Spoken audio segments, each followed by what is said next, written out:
Hello ladies and gentlemen, and welcome back to the University of WWE 2K25 Universe Mode. And today, in today's episode 2, we're going to be setting you up for success. But before we start, make sure you like, subscribe, and turn on the notification bell. You don't want to miss an episode of this. 25 parts. If you haven't seen episode 1, I highly recommend that you go watch episode 1. That's all about finding your perfect universe mode. Now we're going to put it into action, so not every episode's going to be like a highly edited episode. Some episodes we're going to get our hands dirty, you know what I mean? Yeah, boy. So, yeah, all that stuff's done.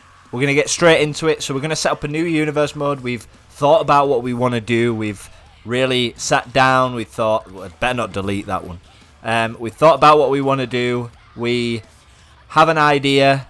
We want to do a hybrid or a current gen. For the purpose of this video, I'm going to talk to you about all of them. I'll cover like all of them briefly. It's not going to be as long as the first video. The first video needed to be long to explain the whole process. And just let you guys know that once you do follow on from this one, there will be another episode that I will let you know in a sec. I'm just double checking because I'm so organised. So episode 3 is managing talent, which is an interesting episode. This is all about it's just a conversation between me and your rhetorical mind about what you think that is suitable. So we've started a new universe mode. Now what I like to do is, first and foremost, this isn't on the script. Do you want the AI to have influence? If so, leave these two settings on. If you want intergender you can turn that on. I personally would recommend it. A lot of you guys will be booking your own. I can't really sit. I think if you're letting AI do it, don't change these two settings, but we'll turn these off for the purpose of this universe mode setup. So there's some considerations that we need to take into consideration. So what brand resonates the most with you? Is it Raw, SmackDown, NXT, a custom one, like your own federation? Is it WCW, ECW, AEW, a territory system? This is something. So you've thought about what universe mode you want to do. Now where do you want to put that universe mode and bring it to life? So here's some considerations. How many brands can you realistically manage? I manage 5, but I let AI book. So it's a little bit different for me because I don't have to write 5 scripts down, booking and all that stuff. I'm more of a reaction than a booker. I mean, I can book, but I choose to help you guys instead of putting energy into my own universe mode, in the sense that it doesn't all need to be scripted. We have fun, so check out the universe mode. Lots of quirky champions, quirky things happen, so make sure you check that out. How many brands can you realistically manage? Is it 1? If you struggle with a brand split, start with 1. If you're okay without a brand split, that's fine. Will your brands have unique identities if there's multiple of them? For example, Raw is like a mainstream brand where all the superstars are. SmackDown's more about work rate. AEW's more about technical wrestling.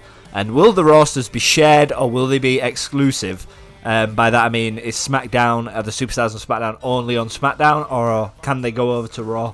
What's going on there? And a very common question I get asked is, how many superstars is reasonable? Well, it's different for every person. So you know how I was talking about managing brands? Like, only manage what you can manage. So if you can only manage 1, that's absolutely fine. If you can manage 5, 6, go for it. But what you got to consider is you've got to pay an equal amount of attention to each if you're booking your universe mode. So how many superstars is, I think it's hard to say. Now what I would suggest is, if you're doing more than 2, no more than 30. That would be my opinion. If you're doing 3, 30, 4, 20, 5, 20. And then if you're doing 2, I would say 40 to 50. If you can rotate around, it also depends how many matches you want to have on each shows. If you simulate some of your card, because if you have 7 matches or 7 segments or whatever, you can get through 50 superstars easily. With the help of the AI, you don't have to book every individual match, because AI can contribute to 3 matches, you can book 4.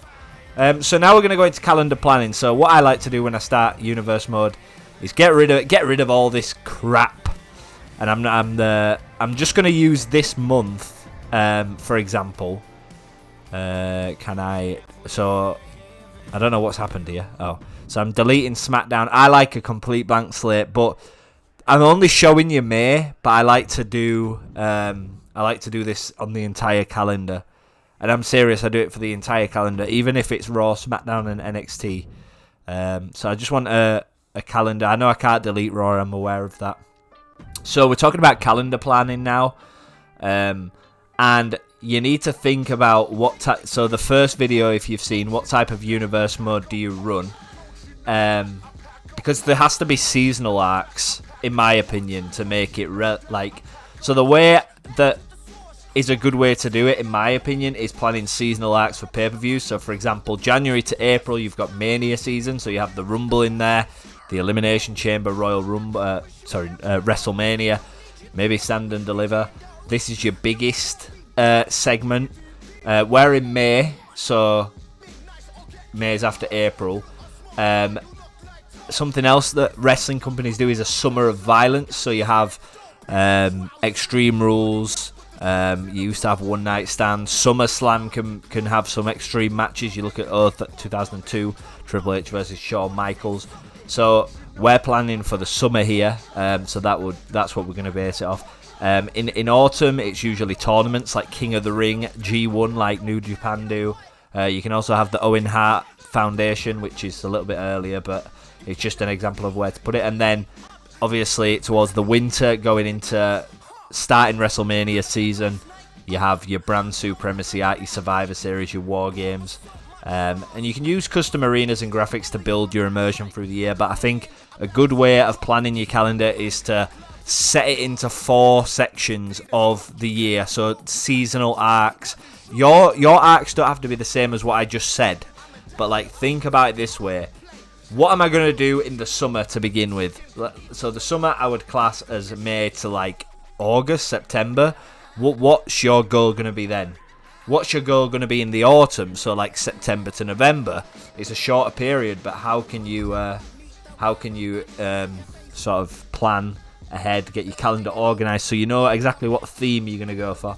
Are you going to introduce tournaments in winter? What happens in winter? Winter before the Royal Rumble, sort of October to January time, until the Rumble can be quite stale. So what are you going to do to be different? And then obviously you have your Mania season. So we're going to talk about how would I set it up. So I'm just going to show you exactly how I set it up. So the first thing I do before I do anything is I remove all these champions because they're annoying as hell.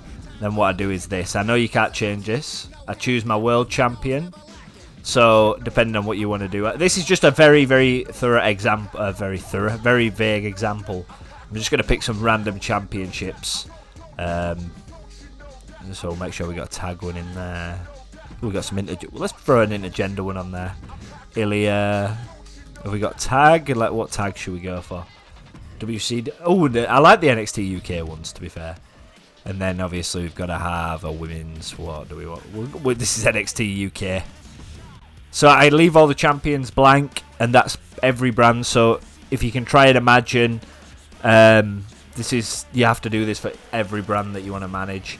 And what you have to do is, with the champions, choose your champions wisely. Do you want to start with champions that you feel represent your brand, or do you want to completely vacate them and do tournaments, battle royales? What kind of way do you want to introduce them? So show details. I want this to be more like NXT UK. So we'll do a WWE live. Excuse me.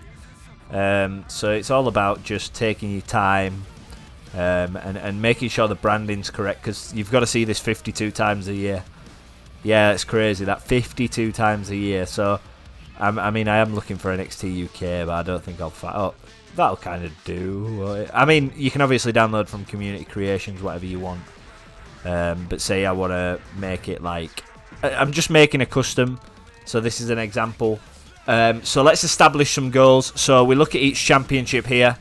Sorry, I've gone out of it. Obviously, you can set your divisions up. You know how to do that, but let's think about each championship, what its purpose is. So my World Championship, my United Kingdom Championship, this is for prestige and legacy. This is where the main eventers are. The Brahma Bull Championship is an upper mid card. It's a it's a proving ground for main eventers to get to that world stage. 24/7, a bit of a gimmick. It gives opportunities to superstars that maybe aren't even mid-carders to hold a championship. Tag team, of course. How important do you see tag team? Personally, I think the tag teams look terrible in real life, so I try and make it better. And women's, obviously the proving ground, if you can have a women's mid-card. And that's it with championships. So once I've done that, I draft my rosters using participants, unassign all by pressing square, and then I'll just pick some random superstars. Oh, let's go with the elites. Let's just have all these guys. So I assign my superstars, blah, blah, blah, blah, save it, and that is NXT UK set up. So topic number 4, and then some bonus topics that we're gonna go over. It's just a bit of a conversation, really, between me and you. Oh, for God's sake, I think I ain't got 10. Right, just save. God damn it. Okay, there we go. So imagine, and then I'll set up PLEs. So it's however you want to do it. Every universe is different. So topic 4, you want to align your WWE Universe mode with your setup. So what kind of a setup do you have? Do you want a realistic universe mode where you use the real life pay-per-views? Do you want the branding like Extreme Rules, Royal Rumble, etc.? Do you want fantasy? Create your own pay-per-views, a mix of real and made up pay-per-views. What do you want to do? Core only takes a lot of effort, but what arcs do you want to create for your core universe mode? Do you want a similar one to WWE? Do you want to make a completely different one? That's completely up to you. Now, some bonus tips that I have, and if you join the Discord, link in the description. Use spreadsheets or notes to track your champions and your pay-per-view plans. Always book backwards. So have your payoff at the pay-per-view, the next pay-per-view, and then book backwards. Think long-term. What's your WrestleMania or Wrestle Kingdom plan? What's the biggest match that you can put together? How do you get there? Consider seasons like a TV show. When to peak and when to reset. Guys, that is all the advice I have. I don't recommend using rivalries. I recommend using documents and spreadsheets to plan your universe mode. You can use AI as well, like me. But guys, what do you think? Anything in setting up your universe mode that you do differently to something I've shown? Is there anything that you can help the community out with? Everybody here is an amazing creator of WWE content, whether it be visible or non-visible. So share your experience, share how you set your universe mode up. Is there anything you do differently? Do you go into any options? Do you do your sliders? Like, what is it you do? But guys, that was episode 2. Episode 3 is all about managing talent, which is a little bit more hands-on again. So we'll run through semester 1, because I've actually broke it up in the semesters. So we've got managing talent. We actually go into more detail on creating a balanced roster, using created wrestlers the right way and using community creations the right way, how we can bring them in. And then episode 6, building long-term storylines. How can we use the 3-act storytelling of wrestling?